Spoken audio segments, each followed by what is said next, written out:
Hello, humans, and welcome to another episode of Gen X Gamer. That's right, the video game show that is not hosted by an annoying e-beggar. There is no Patreon, no Super Chats. That's right, we just talk about the games we love and how fun it is to hoard them. Collect them. Now, with that said, let's get ready for the show. On today's episode, this show is intended for mature audiences only. Viewer discretion is advised.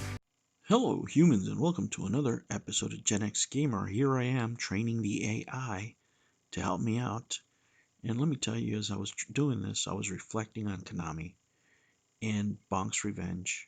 I was just looking at old magazines and I saw the advertisement for BONK's Revenge, and I thought, man, I wonder how much this is now. And it's still about $400.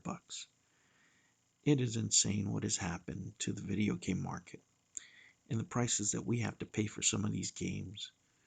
When, people are paying these kind of prices, can you imagine if they just did a reprint of this, a limited run of some sort? Not that limited run the company has to do it, but, if they just put it out, people would buy this. Absolutely they would. But KONAMI is not interested right now. And what's probably most frustrating for me in the video game industry is they have smaller companies trying to come up with new video games, new consoles, whatever, but they don't have the titles, right? They don't have the IPs.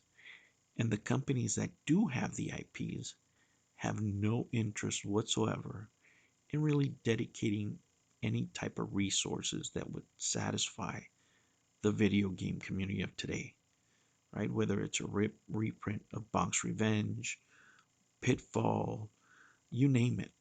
Classic games right now that are super expensive to get. But there's no company that's going to put serious money into developing anything like this. What are the options? I don't know. I was doing some research trying to see what could happen, but other than emulation and some sort of subscription service, I don't know that we have much to to look forward to, really. But let's see what happens. I discussed it here with the AI, and it didn't give me any positive solutions. But with that said, the training is coming along well. I think the tone is getting there. But, the pronunciation, I don't know if it's trying to imitate my accent that comes out sometimes, but I'll let you judge for yourself. Let me show you what the AI thinks about this issue. Guys, I wanted to talk about KONAMI's missed opportunities. First, let me say thank you for joining me and giving me a few minutes of your time so we can talk about the physical media we love the most, video games. A company that holds many of our most beloved video game series. Games we loved in the past that, if we want to play today, we will have to pay a very high price. Why is it that emulation is the only solution?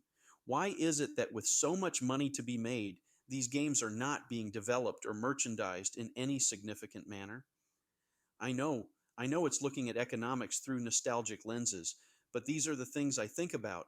I see what the retro video game market has become these days. It's been like this for years now and is still there, is no solution to the high prices. On the contrary, the emergence of scalpers and investor collectors has made these situations even worse. KONAMI's missed beat, the high demand and lost opportunity of BONK's Revenge. In the ever-evolving landscape of the video game industry, nostalgia plays a powerful chord in the hearts of gamers, resonating through the decades to beckon a return to simpler times.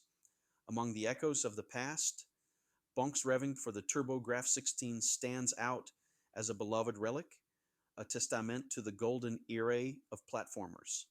With original copies of the game now fetching upwards of 400 on the resale market, a pressing question emerges. Why has KONAMI, the current holder of the IP, not capitalized on this fervent demand with a reprint or special edition release? KONAMI, a titan in the industry known for its vast portfolio of video games, has in recent years shifted its focus towards more lucrative sectors, including mobile gaming and other business ventures. This pivot away from traditional console game development, especially concerning dormant properties like BONK's revenue, is ostensibly driven by the pursuit of higher profit margins. However, this strategy overlooks a dedicated and willing audience eager for a tangible connection to their cherished gaming memories. The clamor for a re-release or special edition of BONK's Revenge is not just about replaying an old game. It's about reclaiming a piece of one's personal history, a physical artifact that evokes the joy and wonder of childhood gaming experiences. The current absence of such options leaves fans with emulation as the only alternative, a solution that, while practical, lacks the tangible nostalgia of holding a game cartridge, feeling the weight of the console, and flicking on the power switch in anticipation of adventure. The situation with BONK's Revenge exemplifies a broader issue within Konami's strategy. The company sits on a treasure trove of dormant IPs that have the potential to spark joy and generate revenue if only given the chance. Fans are not just looking for games. They are seeking experiences, memories, and physical connections to their past.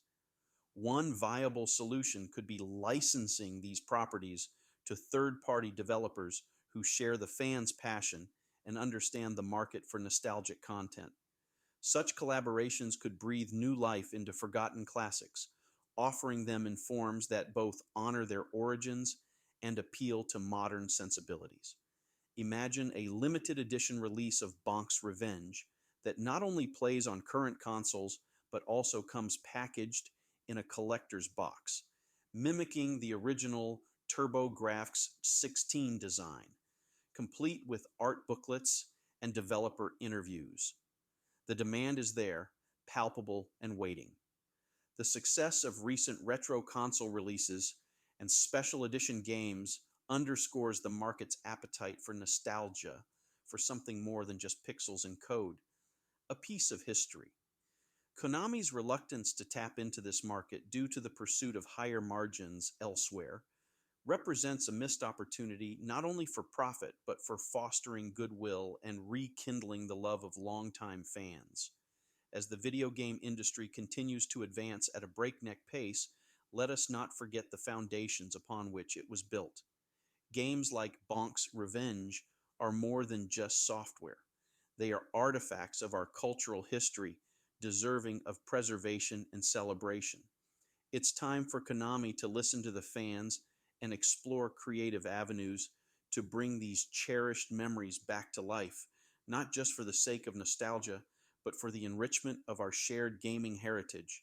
A reading by Gen X Gamer AI. New videos every Monday and Sunday. Thank you for joining me on another episode of the Gen X Gamer. Remember to like and subscribe, click that notification bell, and remember, never ever be afraid to be happy. I'll catch you on the next one. Take care.